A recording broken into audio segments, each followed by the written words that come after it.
Así de que tenemos el cautiverio antitípico. El rey de la Babilonia antitípica, que es el papado, cautiva el pueblo o lo somete a cautiverio y le impone una religión falsa. Así como también el Nabucodonosor impuso una religión falsa a todos los cautivos que venían de Jerusalén y quiso obligarlos a adorar a esa estatua falsa dedicada a su Dios. De la misma manera, en el antitipo ocurrió exactamente lo mismo en el periodo papal, mientras el templo de Dios había sido destruido. Recuerden, el templo era la verdadera adoración. La iglesia con la verdadera adoración había sido destruida por este poder y la había puesto en cautividad a los fieles que quedaron todavía. ¿Vamos entendiendo? Muy bien. Pasó entonces el periodo de tiempo, ¿cierto? El periodo determinado de tiempo que se había dado para esta profecía. Sí, pero el papado iba a llegar hasta 1798. Es decir, iba a ser golpeado en el año 1500, pero iba a llegar con vida hasta 1798. Entonces vamos a tomar el periodo de los 1260 años completos, hasta cuando él llega, porque después es que es quitado él.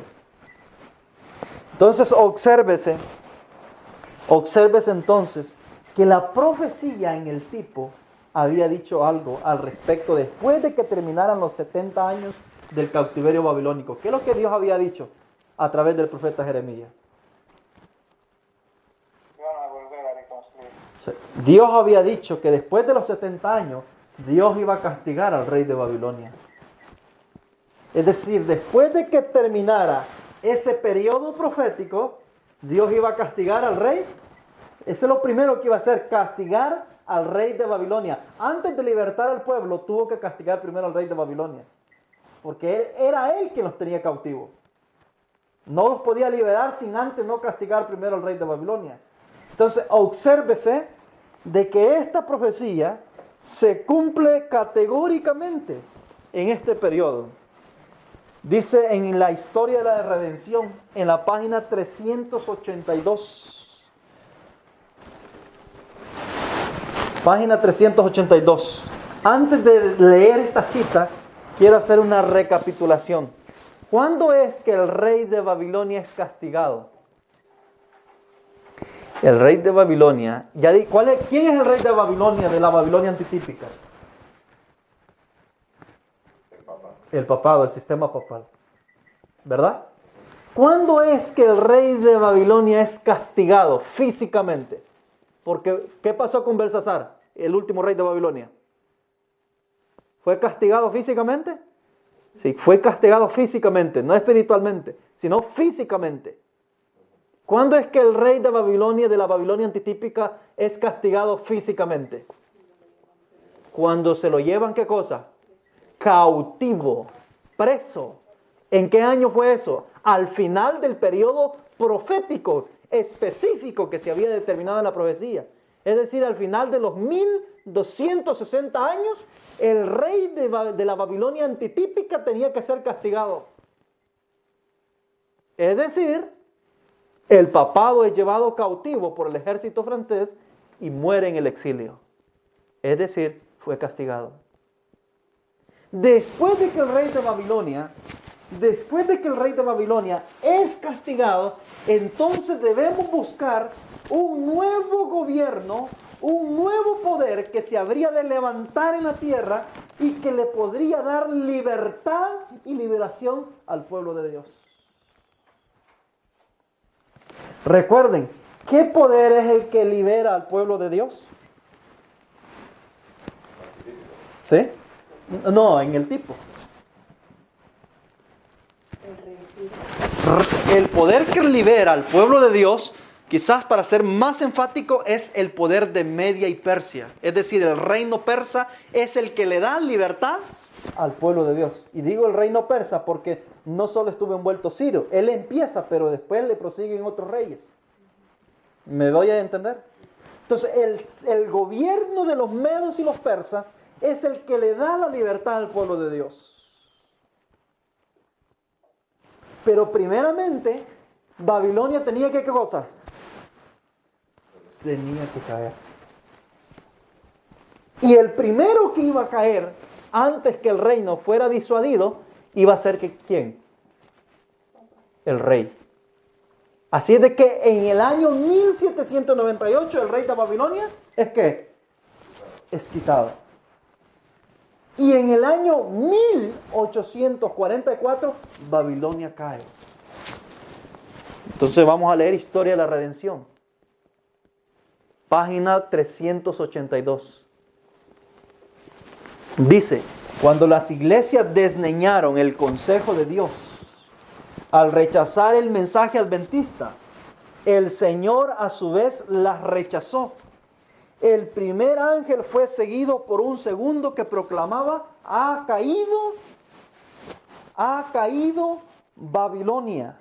Es decir, la gran ciudad, porque ha hecho beber a todas las naciones del vino del furor de su fornicación. Los adventistas entendieron que este mensaje era un anuncio de la caída moral de las iglesias como consecuencia de su rechazamiento del primer mensaje. La proclama, ha caído Babilonia, se dio en el verano de 1844 y como resultado de ella, cerca de 50,000 personas abandonaron esas iglesias. ¿Cuándo es que se da la proclamación oficial de la caída de Babilonia? Según esta cita. 1844. Quiere decir que para 1844 debe haber un gobierno sobre la tierra, debe haber un poder sobre la tierra totalmente opuesto en carácter y en propósito al rey de Babilonia, gobernando el mundo ya. ¿Qué poder era ese? Los Estados Unidos de Norteamérica. Eso quiere decir que este poder, llamado los Estados Unidos de Norteamérica, era totalmente opuesto a los principios que regían al papado, es decir, la Babilonia antitípica.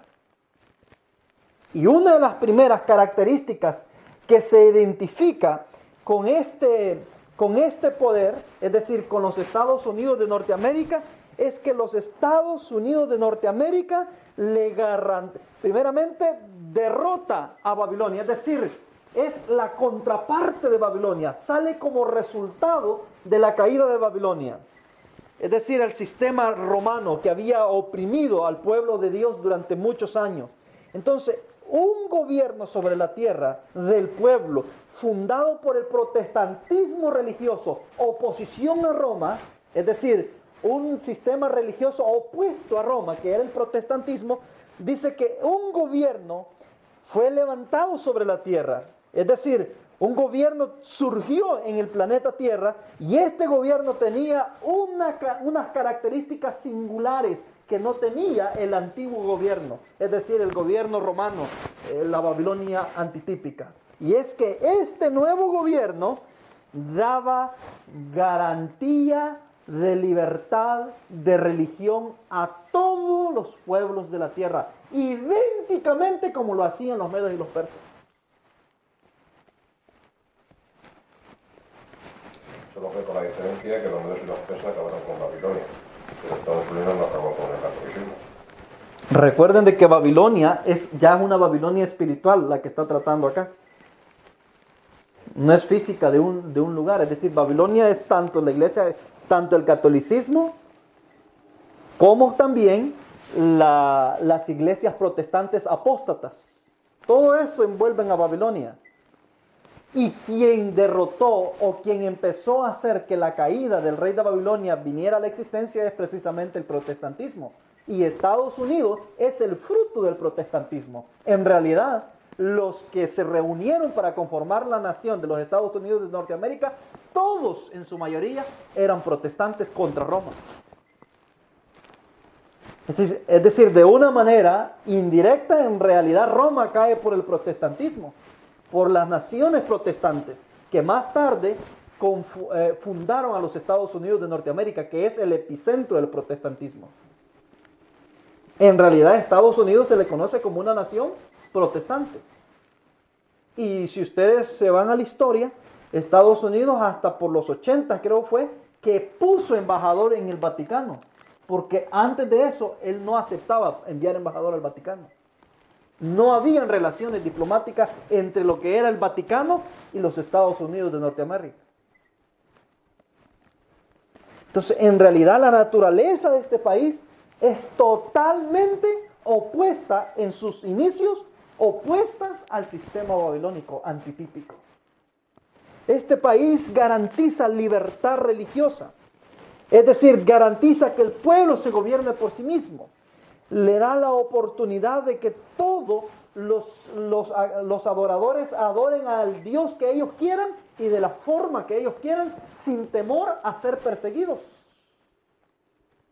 Gracias a esa libertad que Estados Unidos da, el pueblo de Dios, es decir, la iglesia de Dios, tenía a partir de 1844 la oportunidad y sin oposición alguna de poder constituirse y poder surgir o resurgir después de los chascos que habían pasado con los seguidores de Miller. No iba a tener oposición. Si hubiese estado el Papa gobernando en ese tiempo en los Estados Unidos de Norteamérica, sin duda alguna no se le hubiese permitido al pueblo adventista existir, no se le hubiese permitido surgir. Pero como se encontraba bajo el gobierno de una nación, de un poder, de un reino que era totalmente diferente al reino de Babilonia, es decir, un reino que garantizaba la libertad religiosa, y que había liberado de esa opresión papal a todos aquellos que se habían cobijado bajo su abrigo, entonces la iglesia tenía la oportunidad y sin ningún problema de poder fundarse y de poder iniciar su proceso de construcción, hablando ya del segundo templo. Recordemos, ¿por qué razón estamos poniendo desde 1844 el segundo templo? Recuerden que el templo es verdadera adoración, ¿cierto? ¿Por qué no lo ponemos desde el inicio de los reformadores? Porque si bien es cierto, por ejemplo, Martín Lutero se levantó con una buena causa para poder contrarrestar las falsedades de Roma, aún con todo eso, Lutero no tuvo la verdadera adoración a su plenitud. Siguió, o murió más bien dicho, adorando a Dios en el día domingo, que es falsa adoración. Así sucesivamente las subsiguientes iglesias siguieron guardando el día domingo como día de adoración. Siguieron manteniendo muchas cosas o creencias que Babilonia había instruido durante todo ese tiempo de oscuridad. Y no fue hasta 1844 cuando Dios revela finalmente todas las doctrinas ejemplares por la cual había sido fundada la iglesia cristiana, y esas doctrinas fueron reunidas en la iglesia adventista del séptimo día. Así es como surge la iglesia adventista del séptimo día. Por eso es que con el surgimiento de la iglesia adventista, no solamente la iglesia adventista del séptimo día, ni siquiera la iglesia adventista del primer día, que todavía permaneció guardando el domingo, sino la iglesia adventista del séptimo día, que tiene la plenitud de las verdades reveladas hasta ese momento. Es decir, todas las verdades por las cuales caracterizaron el fundamento de la iglesia cristiana. Entonces, esta iglesia, que es la iglesia adventista del séptimo día, tiene su surgimiento en el año 1844 en adelante, precisamente en un país que garantiza libertad religiosa y en un país que le da libertad al pueblo de adorar a Dios y de poder levantar la adoración que ellos bien les parece. Y es ahí como de una u otra forma el poder de los Estados Unidos de Norteamérica ayudó al pueblo de Dios a que una vez más el verdadero pueblo, el verdadero templo de adoración fuese levantado en esta tierra para que se continuara la obra de salvación en favor de la humanidad. A medida este gobierno, con su influencia, empezó a imponer o a exigir libertad religiosa a los demás pueblos que iban siendo subyugados por esta nación, y a medida la libertad de culto se iba extendiendo a lo largo de este mundo, esta sería una oportunidad de oro para este templo de poder extender el evangelio de salvación que se transmitía a través de este santuario que Dios estaba levantando desde 1844. Ahora, este segundo templo, así como el primero, no recibió ninguna manifestación sobrenatural del poder de Dios, como el principio. No se derramó el poder del Espíritu Santo de una manera sobrenatural en fuego y empezó a haber prodigios, a haber milagros, es decir, cosas sobrenaturales como ocurrió en el primer templo espiritual. Pero hay algo particular, así como el segundo templo no recibió ninguna manifestación sobrenatural, pero de este segundo templo, el profeta Ageo dijo que mayor gloria recibiría este que el primero. Y ahora vamos a ver por qué.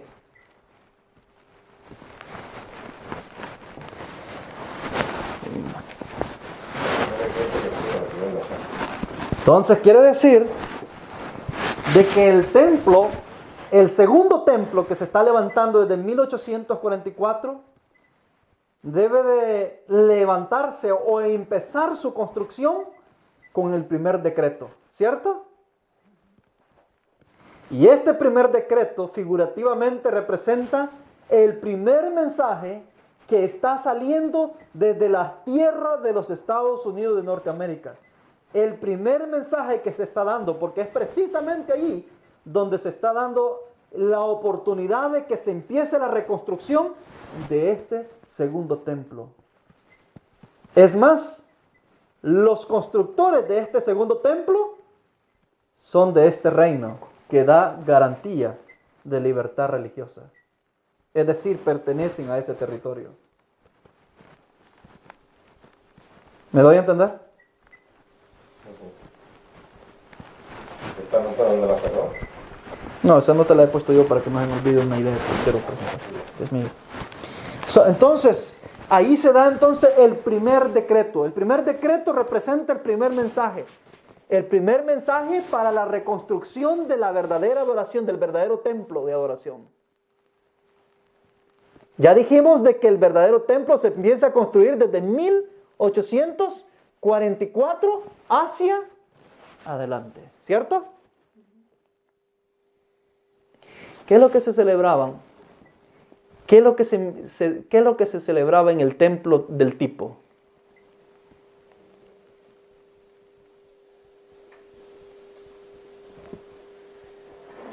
¿Qué se celebraba? La ceremonia del santuario, ¿cierto?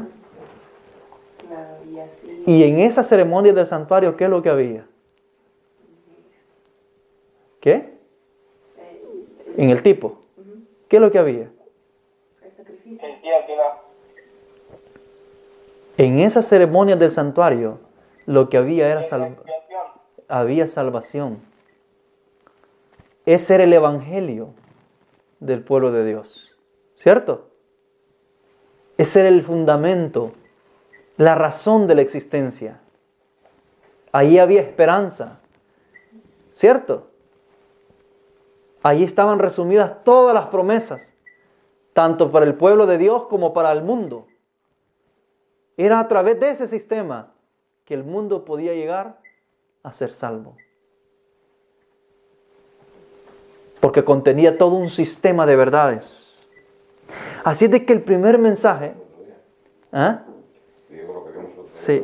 Entonces, el primer mensaje que viene en el año 1844 debe concernir con el evangelio, con el fundamento de este templo que se iba a levantar a partir del año 1844. El propósito de Dios de reconstruir el segundo templo era para reconstruir la verdadera adoración. Y para restaurar una vez más la verdad de salvación para el mundo, que estaba transmitida a través de ese templo. El primer mensaje en 1844. El primer mensaje viene en 1844, en adelante. ¿Qué mensaje era este? No. El mensaje de Los tres ángeles, ¿no? del santuario. Cristo en su santuario, página 112. El asunto del santuario fue la clave que aclaró el misterio de la disolución de 1844. Reveló todo un sistema de verdades que formaban un conjunto armonioso y demostraban que la mano de Dios había dirigido el gran movimiento adventista. Y al poner de manifiesto la situación y la obra de su pueblo, le indicaba cuál era su deber de ahí en adelante. 112. Cristo en su santuario. ¿Qué entonces lo que revela? ¿Qué es lo que Dios restaura en 1844?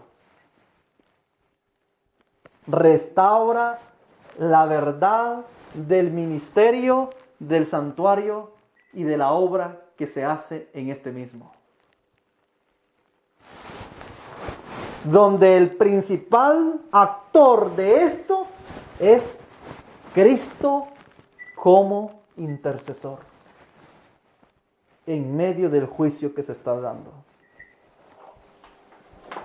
Entonces, este era el mensaje y el fundamento de este templo. Se estaba restaurando la verdad del santuario, la verdadera adoración en este templo número 2, en este segundo templo que estaba siendo restaurado.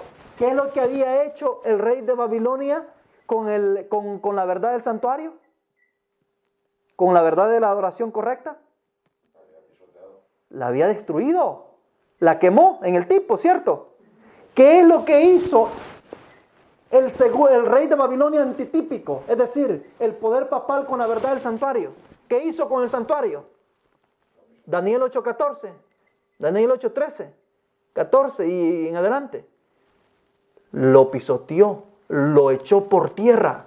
Es decir, destruyó el fundamento de la salvación que se encontraba en ese templo.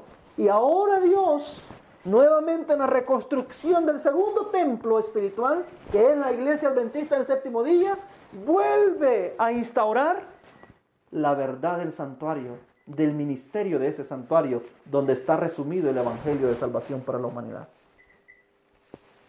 Esto que estás explicando del primer decreto con el primer mensaje. Es el primer mensaje. ¿Tiene que ver con los tres mensajes de los tres ángeles o no? Vamos a separarlo en esta ocasión. No tiene nada que ver, ¿no? Sí, pero vamos a separarlo. No de una manera directa. Ok, entonces estamos, ¿no?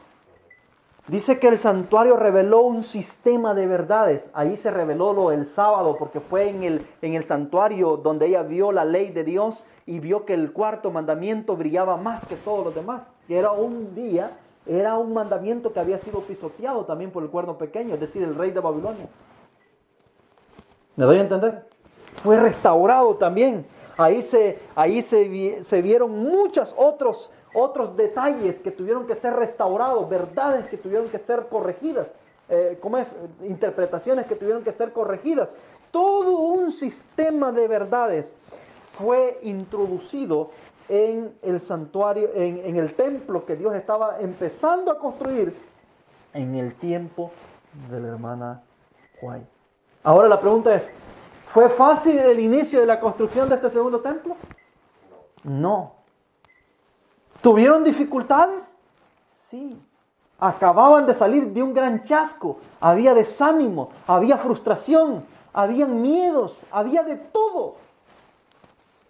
Y la mayoría que había sobrevivido a esos chascos que habían pasado eran gente sencilla, gente humilde, no había gente pudiente. Pero como toda la historia quedó sin un pequeño seguro. ¿Me doy a entender? Así de que empezar la reconstrucción de este segundo templo no iba a ser cosa fácil. Iban a recibir mucha oposición, iba a haber muchas dificultades. Aparte de eso, que a medida como el evangelio, como el mensaje adventista iba extendiéndose en los Estados Unidos de Norteamérica, empezaron a unirse muchos hermanos no sinceros al movimiento adventista. Empezaron a unirse muchos hermanos falsos, no con los principios y objetivos honestos con la cual se tenían que unir. Recuerden que en el primer decreto se vio impedida la terminación de esta obra por falsos israelitas que estaban intentando ayudar supuestamente a la construcción de este templo, pero que verdaderamente era malicia la que había en sus corazones.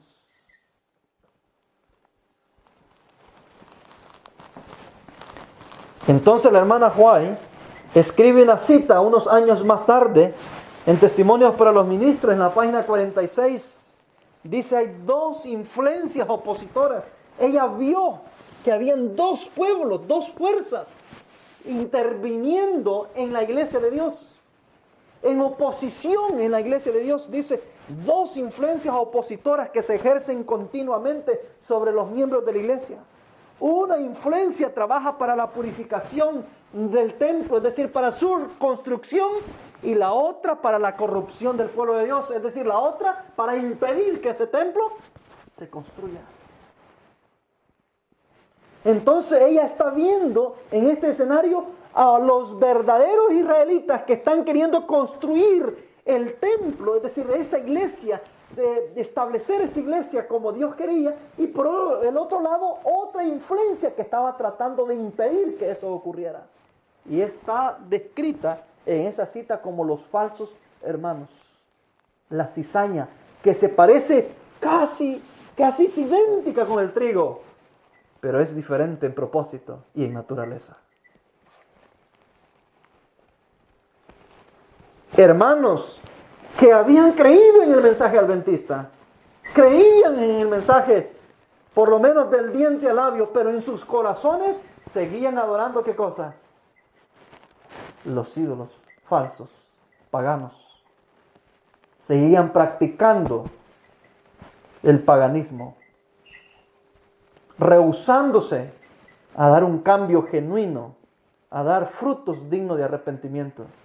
Ese es el principal problema que se está fraguando en los años posteriores a 1844, al punto que muchos de estos hermanos falsos, lo primero que quisieron hacer cuando ya estaba bastante grande la iglesia, es constituirse como una entidad organizativa y jurídica en ese país, que empezaron a exigir que se organizaran como una institución jurídica donde hubiera un presidente a la cabeza, y desligarse totalmente de la profeta de Dios, que era la que había conducido al pueblo hasta ese momento con la dirección de Dios. Y lo consiguieron. Lograron obligar a que se constituyera una organización donde la cabeza fuera un presidente. Donde más adelante vinieron terribles repercusiones. Entonces la obra se vio estropeada, se vio detenida en muchos factores. La espiritualidad se vino en descenso y empezó a caer de una manera terriblemente. La iglesia empezó a bajar su vida espiritual, la filigresía empezó a declinar. Los mismos ministros empezaron a concentrarse en buscar sus propios bienes y propósitos antes de ayudar a la iglesia de Dios a poder crecer en la vida espiritual. Y ante esta desgracia de la hermana White dice, hay dos influencias opositoras que se están ejerciendo en la iglesia, hay dos poderes que están impidiendo que la obra avance, que este templo finalmente sea construido y termine su misión. Debido a la debilidad, dice el Servicio Cristiano, página 49, escribe la sierva de Dios, me lleno de tristeza cuando pienso en nuestra condición como pueblo. Miren la forma como ella se va a expresar, dice, el Señor no nos ha cerrado el cielo, pero nuestra propia conducta de permanente apostasía nos ha separado de Dios. El orgullo, la codicia y el amor al mundo han vivido en el corazón sin temor a la expulsión o la condenación. Pecados dolorosos cometidos con presunción se manifiestan entre nosotros y sin embargo la opinión general es que la iglesia está floreciendo y que existe paz y prosperidad espiritual en todos sus términos. La iglesia ha dejado de seguir en pos de Cristo su líder y está volviéndose firmemente ¿hacia dónde? Hacia Egipto. En lugar de cumplir la misión que era construir ese templo, desviaron la misión y se pusieron a hacer otras cosas en lugar de continuar la obra. Página 49 y 50. Dice, la iglesia ha dejado de seguir en pos de Cristo su líder y está volviéndose firmemente hacia Egipto, es decir, perdieron el objetivo. Sin embargo, pocos están alarmados y sorprendidos por su falta de poder espiritual. La duda y hasta el descreimiento de los testimonios del Espíritu de Dios están leudando nuestras iglesias por doquier. Y Satanás quiere que esto ocurra así, porque el propósito de él es impedir a toda costa que la verdadera adoración sea dada al mundo.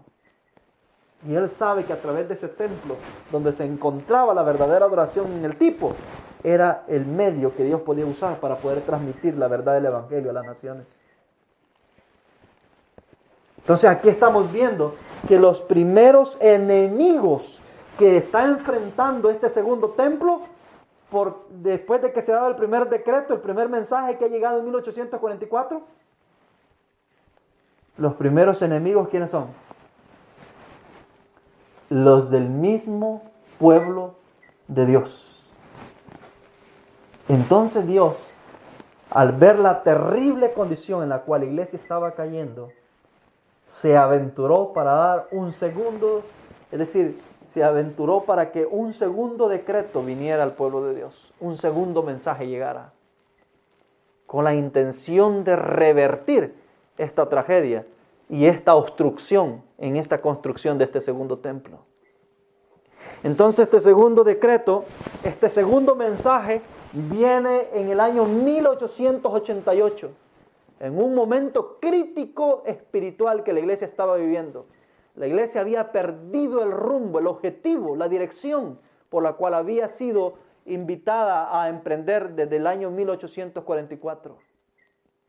Y ahora en el año 1888, Dios escoge a John y Wagoners y les da un mensaje singular para que puedan reanimar y redireccionar al pueblo de Dios y ponerlos a continuar la obra de construcción que se había iniciado desde el año 1844.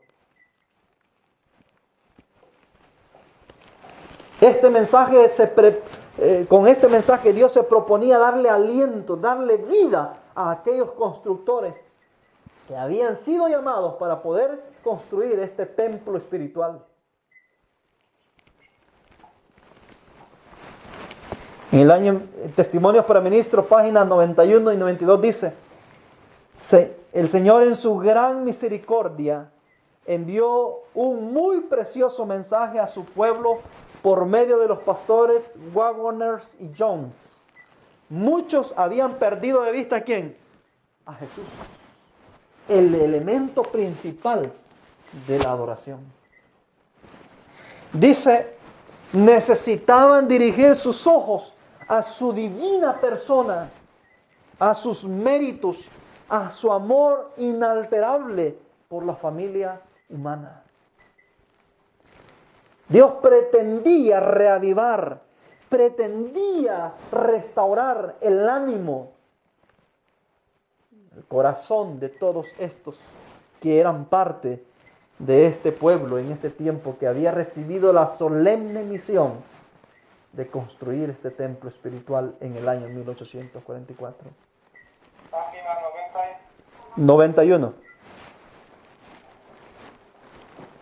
Entonces, este es el segundo decreto, este es el segundo mensaje que está llegando para Dios cumplir finalmente la misión, cumplir finalmente el propósito. El mensaje de la justificación por la fe para que puedan entender más este tema de la justificación por la fe y lo que contiene el mensaje. Hay diversos libros, pero hay un libro que es pequeño, pero viene resumido de una manera muy concisa en lo que consistió y en las reacciones que trajo este segundo o este mensaje en particular. Y está en lo que todo adventista, este libro se llama Lo que todo adventista debe saber sobre 1888. Si no lo tienen, se puede imprimir. Ahora la pregunta es, en este segundo decreto, ¿quiénes son los que se opusieron a esta obra en el tipo? ¿Recuerdan? Los gobernantes, los ministros, ¿Los gobernantes de dónde?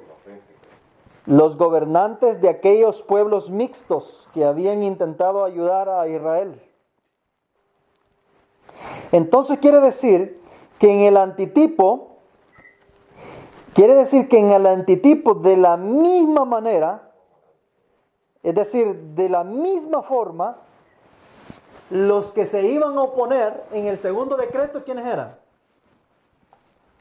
Los gobernantes del pueblo. Es decir, los líderes del pueblo en oposición al mensaje de 1888 iban a ser los autores principales de detener la misión y la obra de esta adoración verdadera que Dios había querido restaurar a través de este segundo templo que Dios estaba ordenando que se construyera. Entonces vamos a encontrar en este libro de 1888, donde allí categóricamente hay muchas citas de la hermana White, donde dice que los principales opositores, empezando por el presidente de la Asociación General, fueron los que se opusieron al mensaje de 1888. Incluso allí se dice que el mismo presidente de la Asociación General, estando enfermo, no llegó a ese congreso, pero instruyó a los ministros para que le hicieran oposición acérrima al mensaje de John Wagner. En esa oposición estaba metido hasta incluso Urias Smith, ese teólogo que tanto afaman muchos estudiosos de la Biblia. Era uno de los férreos opositores, juntamente con el pastor Butler, que era el presidente de la época. Ministros, muchos ministros, se opusieron a este segundo mensaje que el Señor estaba enviando en su gran misericordia, con el único fin de finalmente restaurar y terminar la construcción de este templo espiritual, de este segundo templo espiritual que Dios estaba levantando. Testimonios para Ministros, página 91. Pero en lo que todo adventista debería saber sobre 1888, hay que leer todo el librito, es un librito corto. La página no la tengo ahora, precisamente he tomado notas ahorita para poner las citas en esta diapositiva después para dárselas. Muy bien, vamos entonces al tercer decreto. Como en el tipo, el tercer decreto era un decreto de muerte, es decir, o dejan de impedir o viene la horca para todos. Eso fue la orden que dio allá el tercer decreto. Así es de que iba a venir un tercer mensaje que iba a traer agregado, aparte de ser un mensaje de salvación, iba a traer agregado una advertencia. ¿Cuál es la advertencia? Una advertencia de muerte.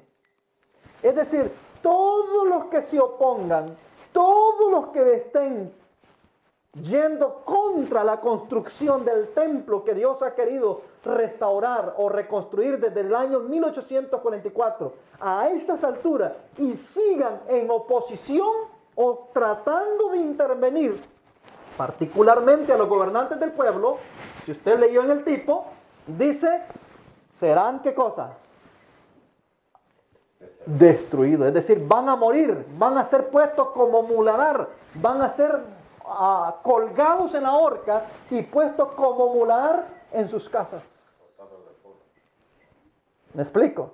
Quiere decir que el otro mensaje que iba a llegar iba a traer una advertencia, y esa advertencia es un decreto de muerte para todos aquellos opositores que estuvieran intentando intervenir para que el templo finalmente se termine de construir.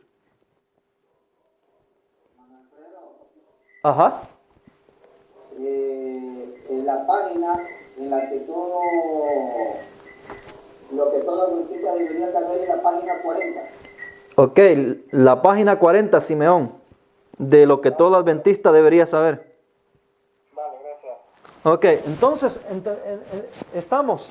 Dice, vamos a leer el libro de Esdras para ver la orden que se da en el tipo y para hacer memoria un poco a este evento que no debemos pasarlo por alto. Es decir, la inspiración no está dando de puro gusto esta información.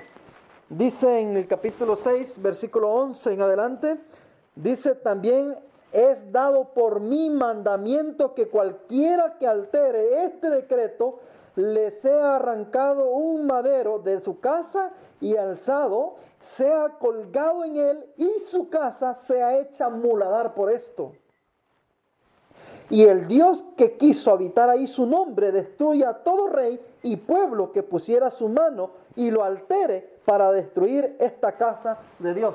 ¿Qué está incluyendo este decreto? Este decreto está prácticamente, mis hermanos, blindando y protegiendo al templo de Dios, para que finalmente la obra se construya, es decir, se culmine.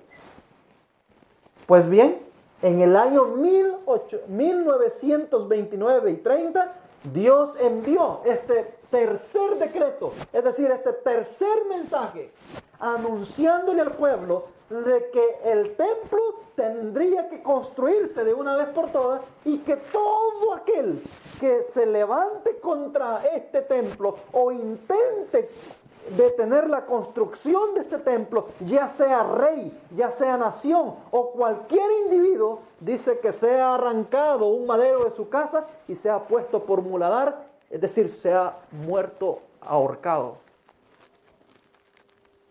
según lo que está diciendo en la tipología. Eso quiere decir que en 1930 vino un mensaje donde venía una seria advertencia a todo aquel hermano, líder o gobernante del pueblo de Dios que esté interfiriendo con la obra de la reconstrucción de este segundo templo, de que si no paran de hostigar o de impedir que la obra sea reconstruida, hay un decreto ya determinado por el mismo Dios de muerte para todo aquel opositor o todo aquel que está interfiriendo. Este decreto de muerte no es dado ni ejecutado por ningún ser humano de la tierra. Este decreto de muerte en la antipología es ejecutado por el mismo Dios y por los mismos súbditos o los mismos siervos de este Dios que van a efectuar esta obra. Estos siervos angelicales que describe la inspiración. No siervos humanos, sino siervos angelicales, son ángeles. Así de que este decreto de muerte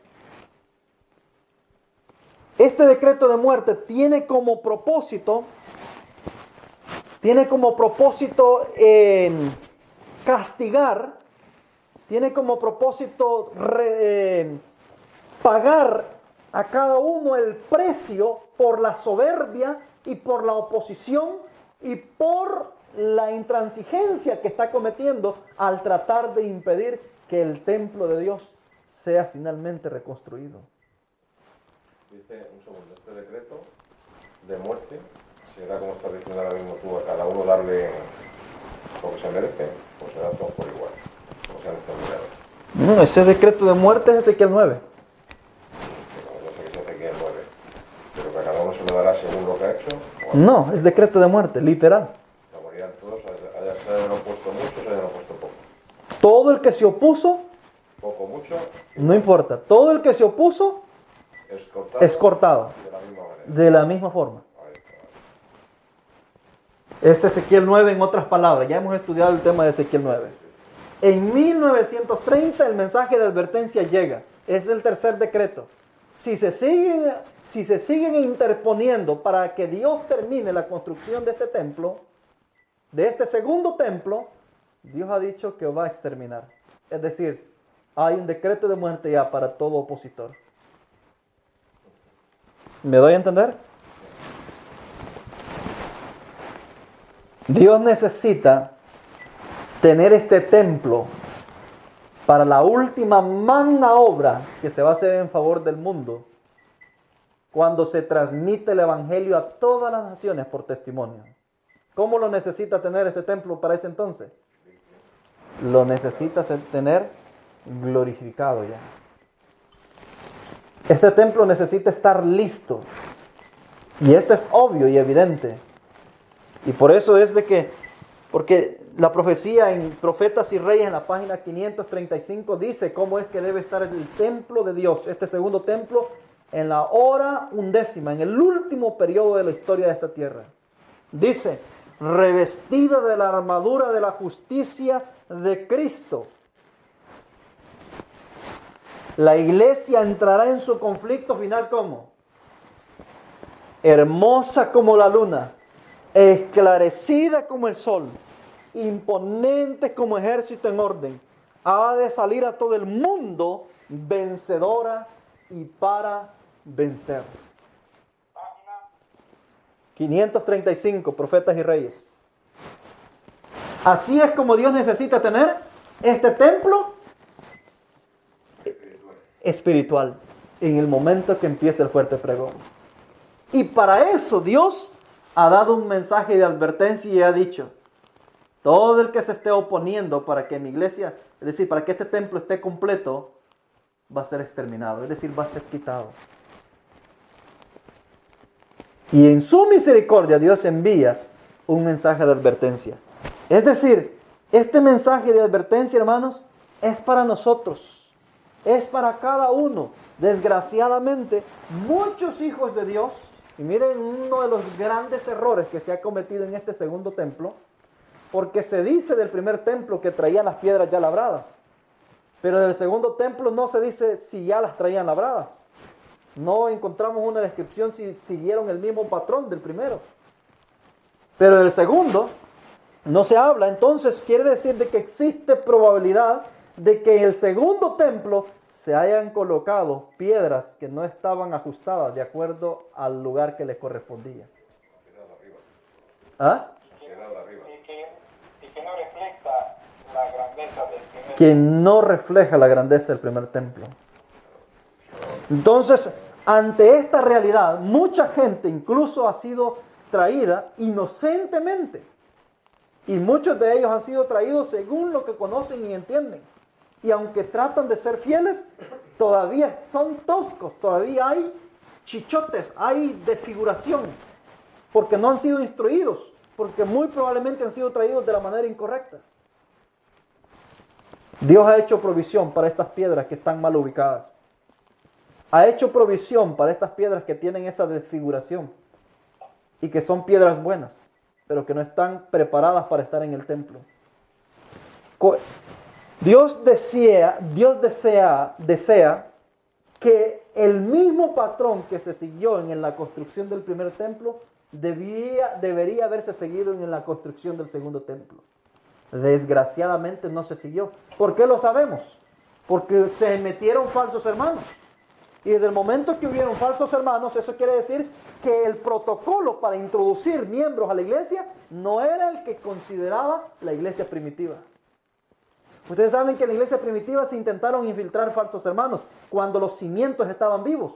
Es decir, cuando los apóstoles estaban vivos. Ananías y Zafira intentó meterse y Pedro los descubrió rápido y les dijo: van a morir. Y murieron.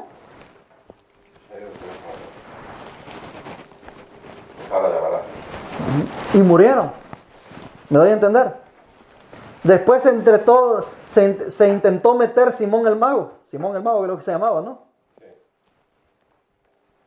Y también lo descubrieron y miren, no le permitieron entrar. ¿Por qué no le permitieron entrar? Porque en el tiempo de los apóstoles se seguía la regla que se siguió en la primera construcción del templo. Las piedras tenían que venir como labradas de la cantera, cinceladas con el instrumento de la verdad. O entraban convertidos a la iglesia o no entraban. ¿Me entienden? Pero en el segundo templo, al parecer, no se siguió esa regla. Y entonces tenemos un montón de piedras. Fíjense la interesante cualidad de la iglesia primitiva. Mire cómo entraban. Dice 1 de Pedro 2:5. Vosotros también, voy a hacer una comparación tipológica. Vosotros también, como piedras vivas, estáis siendo edificados en una casa espiritual, en un sacerdocio santo, para ofrecer sacrificios espirituales, agradables a Dios por medio de Jesucristo. ¿Cómo venían las piedras? Vivas. ¿Traían piedras muertas los apóstoles al templo? No. Lo que traían eran piedras vivas, cinceladas. Traían piedras ya escuadradas para ser colocadas en ese templo.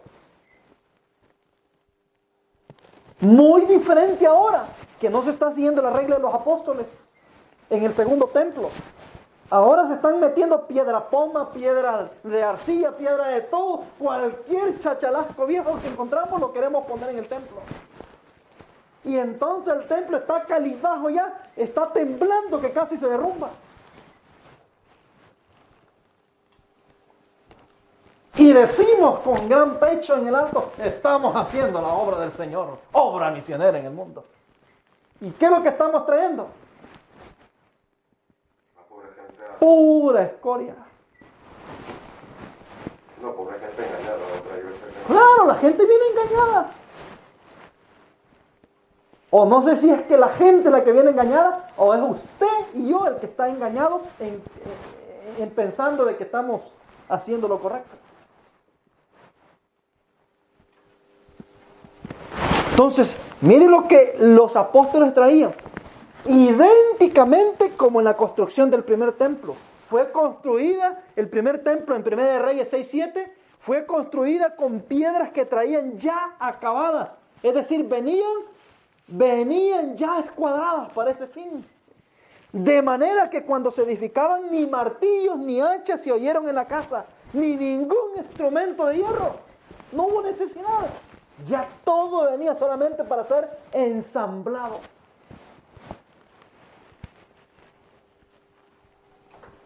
Quiere decir que en el tiempo de los apóstoles ningún pagano se unía del mundo hacia adentro de la iglesia cristiana si no daba evidencia de estar convertidos y de haber sido cambiados por el instrumento de la verdad poderosa proclamada a través de los apóstoles y de los discípulos de Cristo. No era como ahora, que bueno, le doy la lección de 20 lecciones de la fe de Jesús y como ya se la di, ya está listo para bautizarlo. ¿Quién le dice a usted que ya está listo para bautizarlo? Si sigue siendo un pagano. Lo que le interesa otra cosa. ¿Me doy a entender? 20 lecciones o 20 estudios no le garantiza que está preparado. Si es que no se trata de tomar un sistema, es decir, un sistema de estudio, se trata de un cambio, se trata de ser cincelado, se trata de ser, es decir, que ese individuo que se va a unir a la iglesia dé evidencia que se ha convertido. Quiere decir de que antes de ser bautizado debe de guardar el sábado, debe de guardar la reforma pro salud, debe de guardar la reforma de la vestimenta, debe de guardar los principios básicos que todo hijo de Dios debería de guardar. Y cuando dé evidencia de eso, está listo para ser bautizado. Antes de eso, no. Pero ahora no, ahora es a lo que venga, ¿me doy a entender? Y entre esos que han venido, algunos que otros por ahí, muy pocos, dicho sea de paso, son sinceros. Han llegado. Dios ha permitido que lleguen. Para ellos, para estos poquitos que han llegado, por la informalidad de otros, Dios ha hecho provisión. Dios ha hecho una provisión.